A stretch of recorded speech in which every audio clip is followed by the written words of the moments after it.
Hola amigos, hola amigas de Plataforma, es un gusto estar con ustedes. Espero que estén bien, donde quiera que se encuentren, donde quiera que nos sintonicen. Estamos aquí nuevamente en este espacio de debate abierto, plural, que es Plataforma. Muy agradecido de contar siempre con su sintonía. Quiero, antes de comentar el tema de hoy, enviar saludos cordiales, fraternos a don René Guerra, a don Alex Ramírez y a doña Vanessa Contreras. Muy amables, muchas gracias por estar siempre pendiente de este espacio. Como está terminando el gobierno presidido por Salvador Sánchez Serén, me parece oportuno en este breve espacio hacer un resumido balance sobre aspectos negativos y aspectos positivos que han caracterizado esta gestión del Ejecutivo en el quinquenio 2014-2019. Lo que quiero es plantear algunas cosas buenas y malas por las que será recordado el gobierno que está terminando y del cual debería tomar las respectivas lecciones el nuevo gobierno, de retomar aquellas cosas que son buenas, que son positivas, y de corregir aquellas que fueron negativas.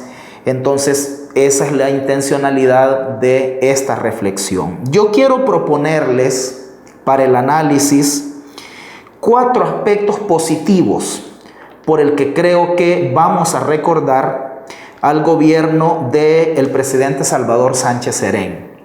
El primero de ellos tiene que ver con las políticas sociales.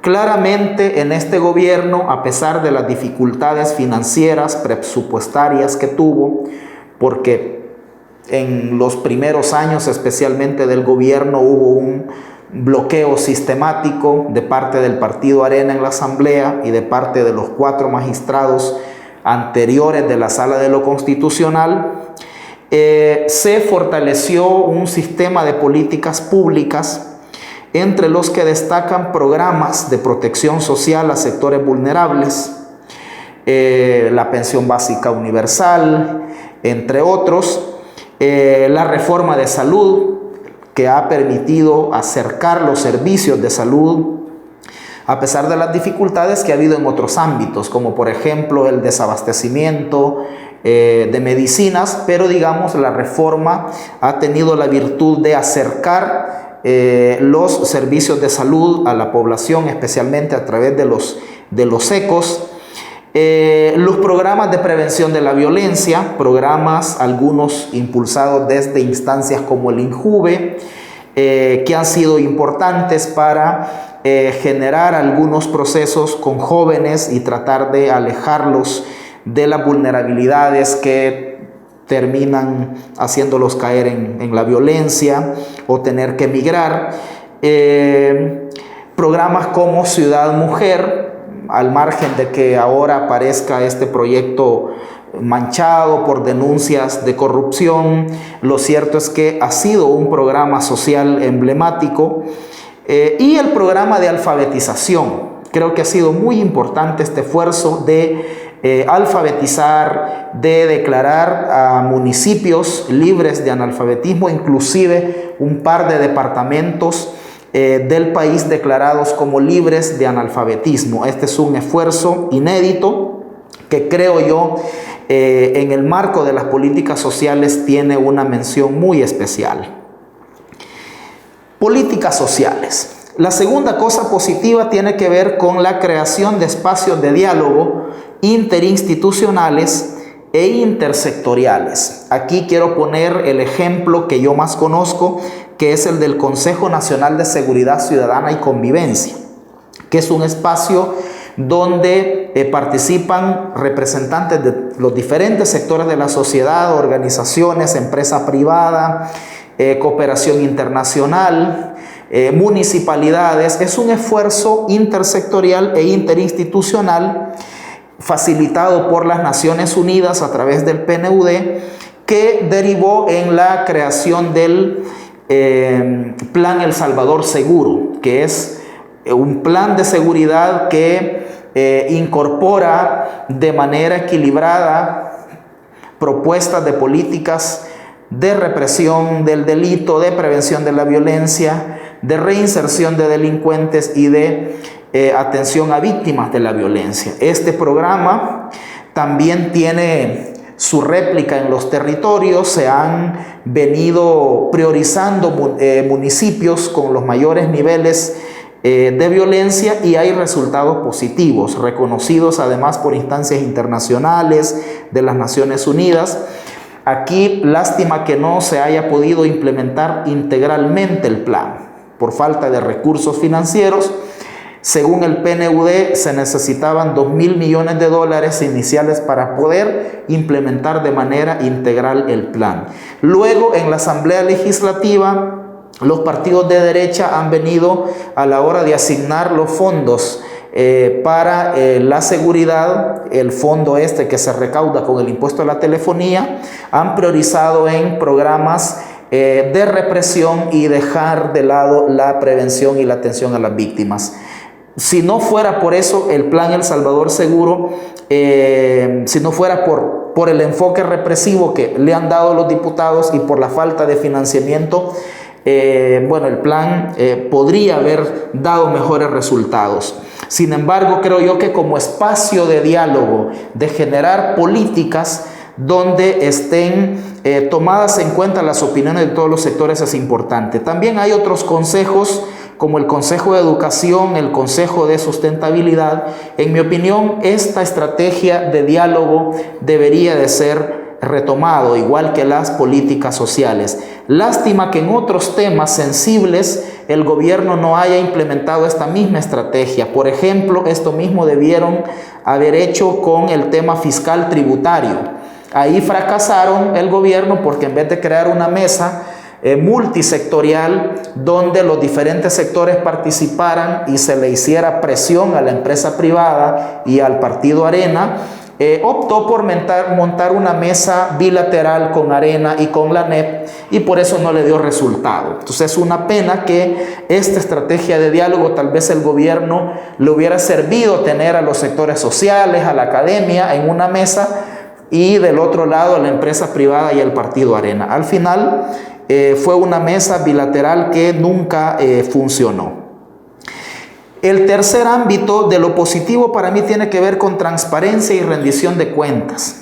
Independientemente que no se haya avanzado más en la transparencia en los últimos años del gobierno, pero sí ha sido importante la aprobación y la implementación de la Ley de Acceso a la Información Pública, la creación de oficinas de acceso a la información, el establecimiento de actos de rendición de cuentas. Creo yo que toda esta crítica ciudadana, todo este destape de casos de corrupción que hay, no habría sido posible si no se hubiera dado este proceso de acceso a la información pública. Y para terminar, creo que vamos a recordar como un aspecto positivo del gobierno de Sánchez Serén la apertura de las relaciones diplomáticas con China. Lástima que no haya sido antes, que haya sido hasta el final del gobierno. Creo yo que la relación con China pudo haberse aprovechado más. Quizá China hubiera contribuido más con inversiones al desarrollo del país, probablemente hubiera adquirido parte de la deuda pública y hubiera aliviado las finanzas del gobierno, sobre todo en los momentos más complicados. No sucedió. Sin embargo, vamos a recordar entonces a este gobierno por la apertura de las relaciones diplomáticas con China, por este proceso de transparencia y rendición de cuentas, independientemente de sus sombras y de sus insuficiencias, en los espacios de diálogo. Lástima que no se hayan implementado en otros temas como el tributario, decíamos, y las políticas sociales. Ahora veamos los aspectos negativos que caracterizaron a este gobierno y por los cuales vamos a recordarlo. En primer lugar, la continuación del modelo económico neoliberal. No hubo una ruptura con el modelo neoliberal que implementaron los gobiernos de Arena.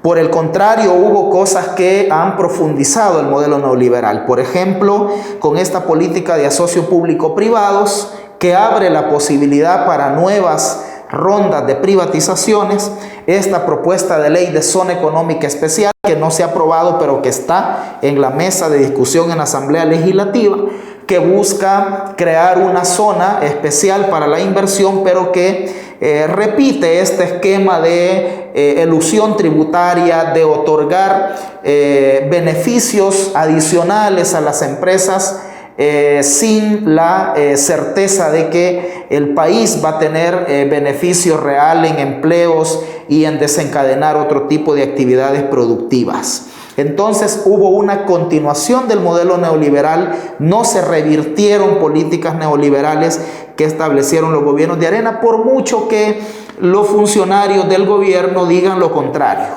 que detuvieron el modelo neoliberal, que lo revirtieron. Lo que hicieron fue aplicar políticas sociales que han mitigado el impacto del modelo neoliberal, pero este no fue detenido. La segunda cosa negativa del gobierno tiene que ver con la tolerancia a la evasión fiscal, la falta de un combate eficiente contra la evasión fiscal. Ciertamente, para combatir la evasión fiscal de mejor manera se necesitan algunas reformas legales que pasan por tener correlación en la Asamblea Legislativa.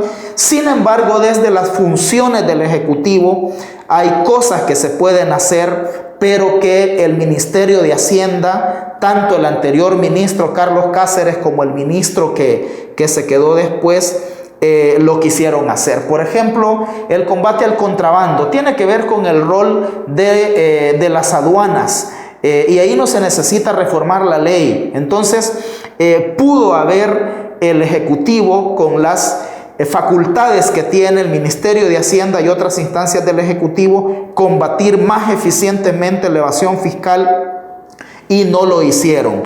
No hubo ningún intento de revertir, por ejemplo, las leyes de la elusión. Nunca vimos una iniciativa de ley para modificar la ley de turismo, la de zona franca, la de servicios internacionales y toda esa veintena de leyes que promueven la elusión tributaria. Por el contrario, se aprobaron decretos y los aprobó el Frente en la Asamblea y los sancionó el presidente Sánchez Serén, que promovieron la evasión. Por ejemplo, este famoso decreto que perdonó, eliminó los procesos de cobro de deuda tributaria que se venían haciendo a grandes empresas. Entonces, este gobierno no combatió de manera eficiente la evasión fiscal y la elusión tributaria.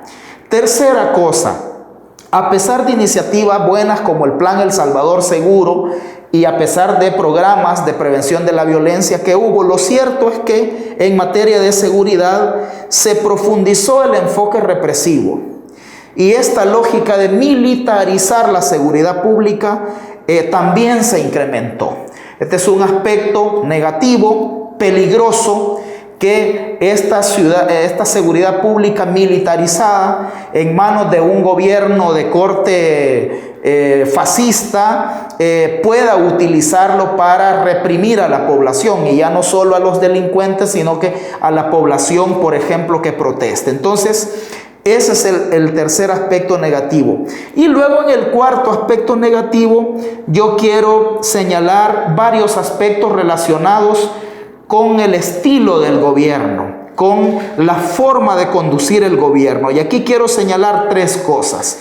En primer lugar, una conducción errática y una conducción sin liderazgo de parte del presidente de la República. El presidente Salvador Sánchez Serén no hizo los cambios cuando había que hacerlos en materia de políticas públicas, cambio de gabinetes, de funcionarios, no lo hizo. Era un gobierno inerte, sin conducción política, y entonces eso al final tuvo un costo enorme. Incorporo también aquí la falta de una política de comunicación efectiva. Hubo una estrategia fallida de comunicación. Nunca hubo siquiera un secretario de comunicaciones. Hubo un primero que era un negociador político, que era Jato Asbun. Después llegó otro que era un político y que hacía más o menos bien su trabajo de vocería, pero no tenía noción de estrategia de comunicación ni de política pública de comunicación, que era Eugenio Chicas. Y bueno, y para terminar llegó Roberto Lorenzana, que es un economista que no tiene idea de la comunicación. Entonces, la comunicación falló a este gobierno, perdió la batalla de la percepción pública. Hizo muchas cosas buenas, pero al final no hubo estrategia de comunicación que las difundiera adecuadamente y bueno, y eso tuvo un costo. Y por último, la falta de mensajes contundentes contra la corrupción. El presidente Sánchez Serén tuvo la posibilidad de haber dado mensajes contundentes contra la corrupción y no lo hizo.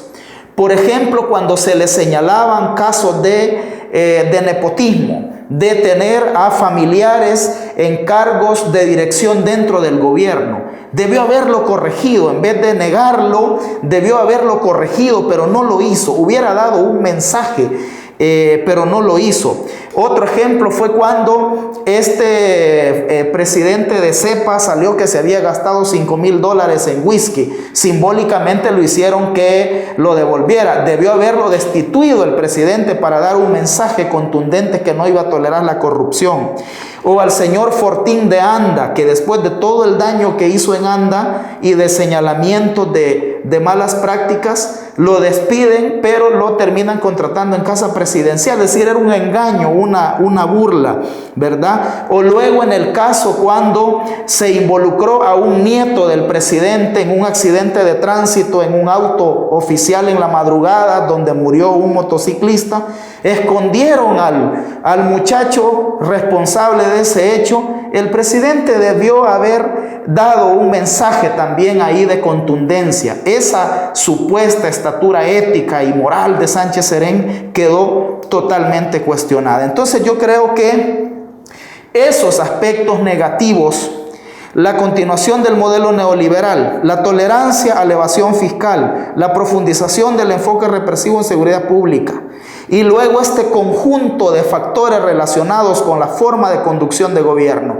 la falta de liderazgo presidencial, la estrategia fallida de comunicación y la falta de mensajes contundentes contra la corrupción. Si a esto le sumamos el hecho de que esto del manejo de los fondos reservados lo pudo haber transparentado el gobierno de Sánchez Serén, pudo haber parado prácticas como el pago de sobresueldos, no se hicieron. Entonces, esas son las cosas negativas por las que vamos a recordar a este gobierno. Vamos a hacer un programa específico hablando de las prioridades del nuevo gobierno la próxima semana. Sin embargo, yo ahora quisiera adelantar que los aspectos positivos del gobierno saliente deben ser retomados por el gobierno entrante. Por ejemplo, las políticas sociales, los espacios de diálogo intersectorial, continuar la relación diplomática con China, continuar el proceso de transparencia y rendición de cuentas y corregir aquellos aspectos negativos, los que señalamos y otros que puedan existir. Es decir, debería haber un combate eficiente contra la corrupción en el nuevo gobierno, contra la evasión fiscal, debería de revertirse la lógica del modelo neoliberal, debería de revertirse la lógica represiva en seguridad y asumir un enfoque integral. Entonces me parece que el nuevo presidente tiene la posibilidad de corregir. Llegamos hasta aquí porque se nos acabó el tiempo y nos encontramos la próxima semana.